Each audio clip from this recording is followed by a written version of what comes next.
Hello racing fans, welcome back to another episode of the big Group 1 racing show for the racing season of 2016/17. Today I continue on with previews from the Spring Racing Carnival of 2016, and well, two massive races I'm previewing today, both at Moonee Valley in the Manikato Stakes and the Cox Plate. Two massive Group 1s that are held each and every year. So let's not waste any time, let's get stuck in to previewing them. I'll start with the Manikato Stakes, which is held on Friday night before Cox Plate Day. It starts at 9:30 p.m. at Moonee Valley. It's ran over the 1200 metre distance, and you can watch the race on racing.com, free to air, on channels 78 or 68 if you're living in regional areas, and of course you can also watch the race on Sky Racing 1. This is going to be a cracking race, I reckon. Jatakwa the favourite, as always. It's a wonderful horse, and even though it had a slip up last start, it is still the favourite at $2.50. At $6.50 we have Capitalist, the Golden Slipper winner of 2016. English is at $10, Lucky Hustler at $11, at $13 we have Buffering, and also Holler. We have Fell Swoop at $15, the Quarterback at $17, Under the Louvre at $21, and then both on $41 we have Japanize Me and Rebel Dane. So that is the field. Now let's get into having a look at the field in depth. Number one, we have Buffering, who won the Winterbottom Stakes last year at Ascot in Perth, then went over to run overseas at the start of the year, and then had a spell, came back and had a spell, and then returned in the Moya Stakes and came 5th out of the 9 horses in the field. Looked good early, but could only settle for 5th, but it was a good effort considering it was its first race back after coming back from overseas. Barrier 2 might be a bit of an awkward barrier, to me anyway, but that doesn't matter. I reckon Buffering is definitely a chance, backed by the punters at $13. When it's at its best, it can really run a good race, and I'm expecting it to do well, definitely in the top 5. Number 2, we have Jatakwa. Of course, it's recent form, the Lightning at the start of the year, it won. It could only come 3rd in the Newmarket, and then 1st in the TJ Smith and Chairman's Sprint, and then of course the Moya Stakes, it could only settle for 4th, but charged home late, but could only settle for 4th. I think that run could be forgiven. I think it was a bit of a reminder of the Newmarket. Of course, Jatakwa was very, very expected to win the Newmarket earlier in the year on Australian Cup Day, but failed to do so, and the Quarterback ended up winning that. It was the same in the Moya Stakes, I reckon. I think back in this race, Barrier 1's a little bit of a concern, but it's won from Barrier 2 before, so it shouldn't be a problem. Of course, the start in the Moya Stakes wasn't flash. If it gets out to a better start, it's definitely on its way to a win in the Manikato Stakes. So it's the one to beat in my opinion. Even though it had a slip up last start, it's still the one to beat, and I think the field's going to find it very hard to beat in my opinion. Number 3, we have Lucky Hustler, who came 1st in the MM Cup in January. That was its last win over the 1400 metres. Came 2nd in the Ore Stakes to Suavito. And then in its last 2 races in the William Reid, came 9th out of the 12 horses, and then 7th out of the 9 horses in the Moya Stakes. Can run well at its best. Whether it can take it up to Jatakwa, Buffering, and ones like that, English, etc. Obviously, Capitalist is unknown. Of course, I feel like it's a bit more suited at the moment to the 1400 metres upper, but it's definitely in there with a shot because it can run well when it's at its best. Number 4, we have Under the Louvre, who was a Group 1 winner, won the Stradbroke in June. over the 1400 metre distance. And its last two starts could only settle for 4th in the Bobby Lewis and then 5th in its last race, which was actually won by the quarterback that was on Turnbull Stakes Day. So it's an interesting horse. It can run well at its best, so you can't rule it out, but I think it might find it a bit tough with especially its recent form. Number 5, we have Rebel Dane. Came second in the Missile last August. I've seen this horse run some very good races, but in recent times it hasn't been able to produce that great form. It's slipped a little. It is 7 years old and isn't in the best of form, so I can't see this horse being up the front at the end of the race. I think it might be far back. In fact, it could even come last if you want to have a look at its recent form, because it's backed by the punters at $41, and in its last 2 races it can only settle for 7th and 6th, and that was over the 1200 metre or 1300 metre distance. So I have my doubts about Rebel Dane, but it has run some very good races in the past. Number 6, we have the quarterback. Has already beaten Chautauqua earlier in the year in the Newmarket on Australian Cup Day. We all remember that. It's been in some good form, especially heading in to the Manikato Stakes. Has won its last 2 races. One of them was at Flemington over the 1200 metres, and it's a chance to back up that recent form in this race. It will be a tougher race than Manikato, but it's beaten Chautauqua before. It can do it again. We can't rule it out, no question about that. And if we have a look at the speed map and where it sits, it will be out a bit back, but I tell you what, it is definitely one to watch. Number 7, we have Japanese Me, who is one of the horses in this race who have actually ran some great races in the past. Its last win came in April in the Group 2 Arrowfield. It's been in better form though, especially if you look at its last 5 or so races. It's been in better form from what it's been showing recently. So I can't see it being up there in the end of the field. Backed by the punters at $41. It's a Chris Waller trained horse who has been in better form. It's no question about that. Number 8, we have Fell Swoop, backed by the punters at $15.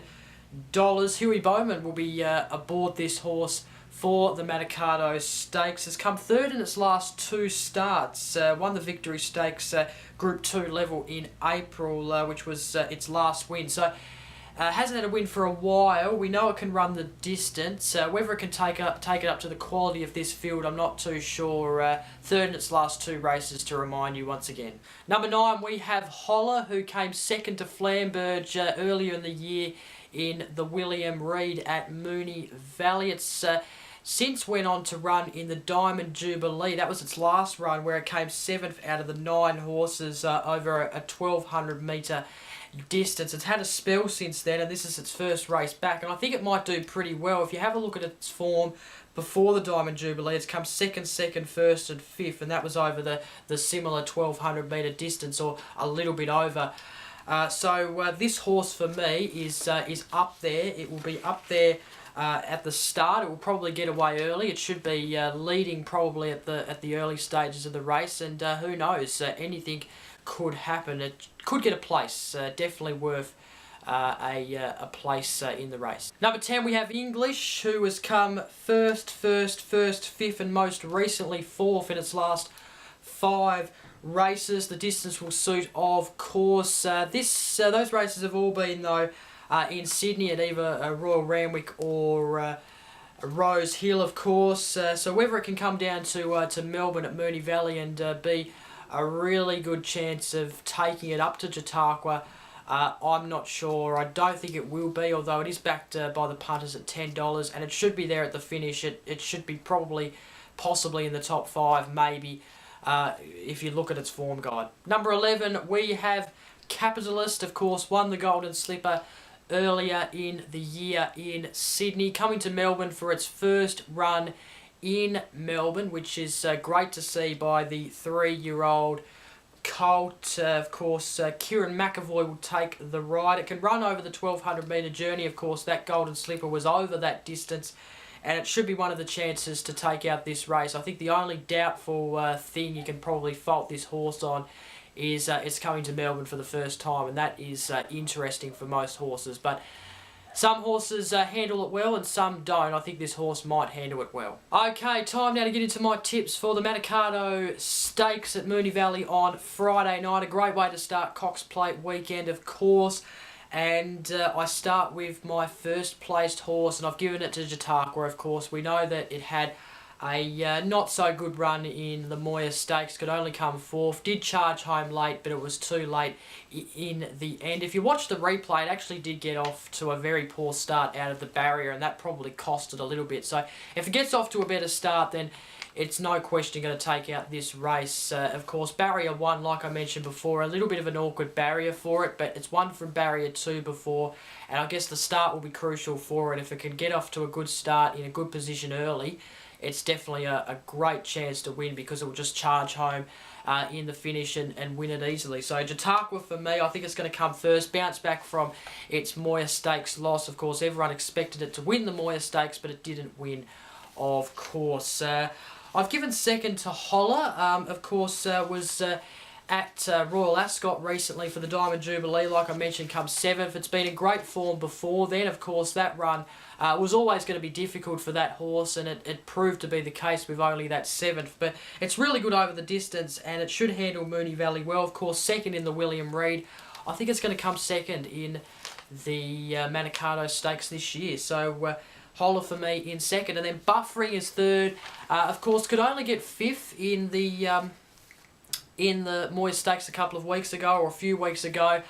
Will be out early. I reckon it will be Buffering and Holler out early. That's what the speed map suggests, and I reckon it will hold on for third. Of course, you'll have horses such as the Quarterback and Capitalist and English all coming through, but I reckon it will hold them off to come third. So Buffering is third for me. Of course, a win in the Winterbottom over the 1200 metres last year was a great win. So Buffering is third for me. And then the roughie of the race, I've gone the Quarterback. I really like the Quarterback and its chances, and I actually wouldn't be surprised if it takes out this race and wins.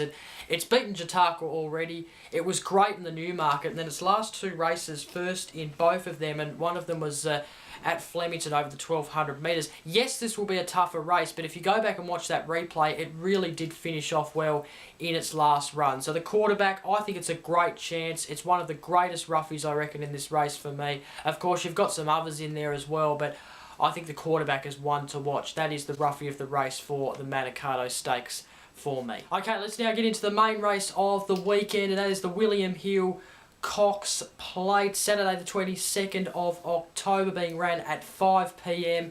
at the Valley. Of course, you can watch the race on free-to-air television via racing.com or 7. Sky Racing 1 also has the race covered as well. The field, very simple. Of course, it's Winx v Harnell, as we both know. Of course, Winx is the favourite, as you would expect, at $2. Harnell at $3.50. Yankee Rose and Vadim, who is a very interesting international horse to look at, both on $15. We then have Haraki at $19. Blackheart Bart and Lucia Valentina at $21. Awesome Rock at $71. Happy Clapper at $101. And then finally, the probably the oldest horse in the field, I'd say, Happy Trails at $126. Number 1, we have Happy Trails, the oldest horse in the Cox Plate field of 2016. Bit surprised it hasn't retired yet, considering the form it's been in. It hasn't been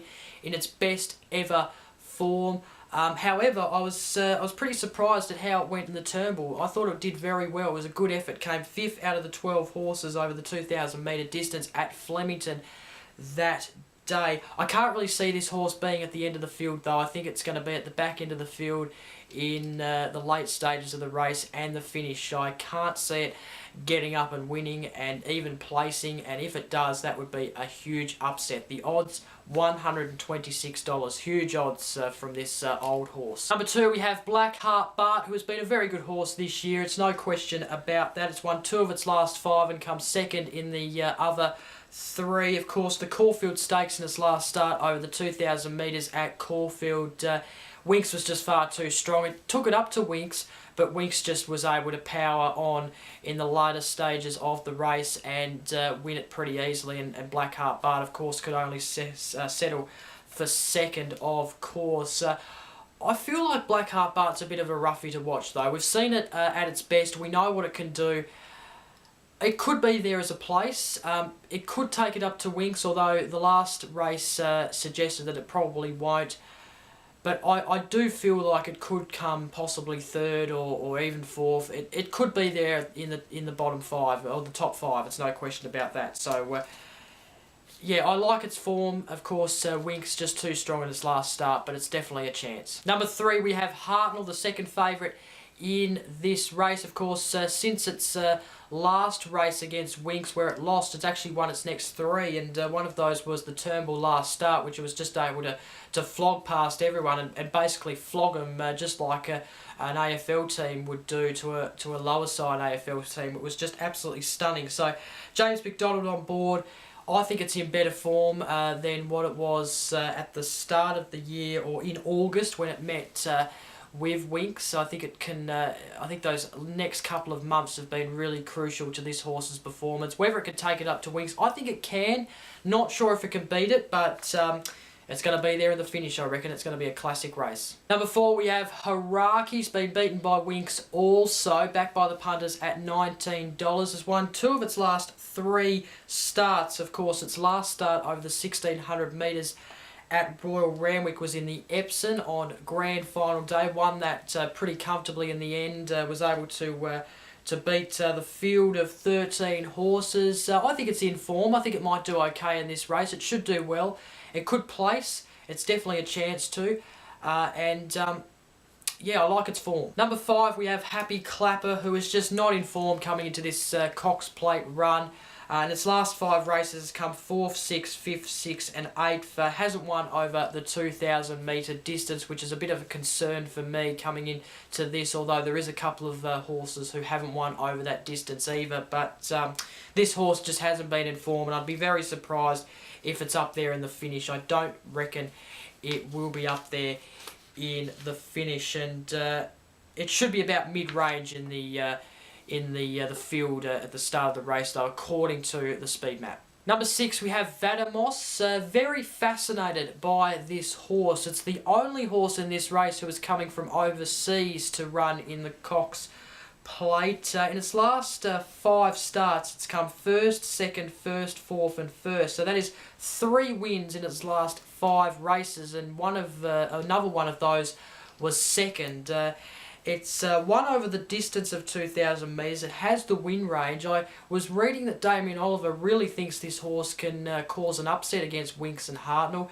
And I'm looking at this horse thinking that it might be a bit of a chance to do so, considering its form. I actually don't know much about this horse. I've never seen it run, so it's hard to say. But I tell you what, this could be the what Damien Oliver describes, the X factor of the race. Of course, it's coming to Australia for the first time. Can it handle the track well? That will be the question. But if it can, maybe, just maybe, it might be the horse that could cause an upset. Who knows? It looks like it's in some great form. So, a very fascinating horse, this one. Number 7, we have Awesome Rock. Of course, won the Fian in the early stages of September at Moonee Valley over the 1,600 metre distance. Since then, it's had 2 runs. It's come 5th in both of them. The Underwood was one of those over the 1,800 metres at Caulfield. The other one was the Toorak over the 1,600 metre distance at Caulfield. Also, it's backed by the punters at $71. It's been in some good form of late, early stages of this year, but I think with the quality of the field, especially when it hasn't won over the 2,000 metre distance, I think it might find it a little bit difficult. But you never know. It's caused upsets before. It came 2nd in the Australian Cup when we didn't expect it to. Can't rule it out. Number 8, we have, of course, Winx.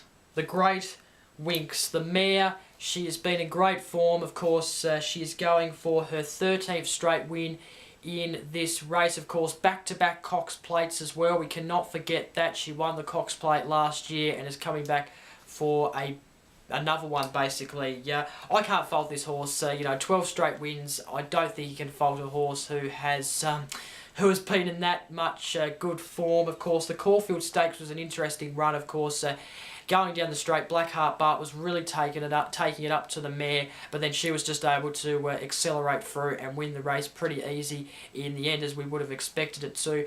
It's the one to beat, no question about it. The one to beat, and I think Hartnell will find it difficult. Number 9, we have Lucia Valentina. Hasn't won since November last year of 2015. Distance definitely suits. Could be there at the finish. I think third in the Underwood was a pretty good effort over the 1800 metres.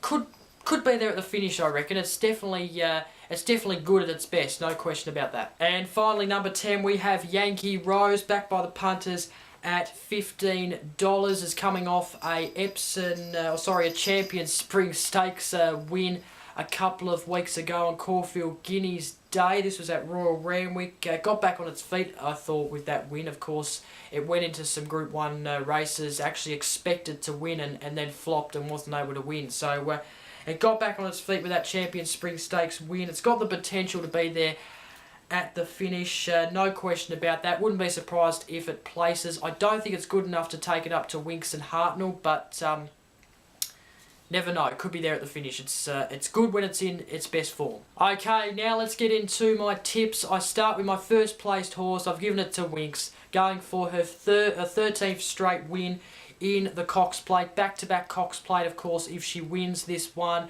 And I can't fault her, of course. She has been in great form. Of course, if she wins this, I would say that she'll go on to a bit of a rest.